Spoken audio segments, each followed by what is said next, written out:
আমি জন্মেছি, বড় হয়েছি, এই বাজার আমি নিজে তৈরি করেছি যখন আমার দায়িত্বে ছিল। এই সমস্ত কিছু তো আমাদেরই তৈরি। এই যে মার্কেট দেখছেন, দোতলা তিনতলা হয়েছে, এগুলো সব ঝুপড়ি ঘর ছিল আগে। এগুলোকে ভেঙে আমরা দোতলা তিনতলা করি। তখন মানুষের কাছে আমরা সামান্য পয়সা নিয়ে করেছিলাম, 20,000 25,000 টাকা নিয়ে করেছিলাম। এখন এগুলো 20 লাখ 25 লাখ টাকা করে দাম। শুরু করেছি তো আমরা করেছি। যখন মিউনিসিপ্যালিটি আমি তো পরিচালনা করতাম। এটা আমাদের চেনা জানা জায়গা, তাই এসেছি। পাশেই ফ্লাইওভার রেলের, এটাও আমি করে দিয়েছি যখন রেলমন্ত্রী ছিলাম।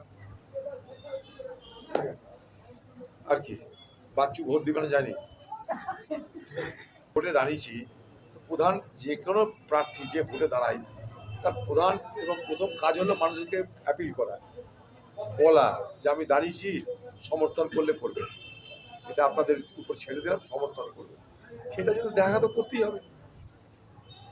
ভোটের জন্যে নিশ্চয়ই দেখা করা, কিন্তু আমরা কোনো ঘটা করে অনুষ্ঠান করে এটা করছি না। সাধারণভাবে যেরকম এই এলাকার মানুষের সঙ্গে আমার পরিচিতি আছে, আজন্ম পরিচিতি আছে, সেইটাই দেখলাম। তারা নিশ্চয় বুঝলো কেন এসেছি। আমরাও বললাম হাত জোর করে যে সমর্থন করবে। এই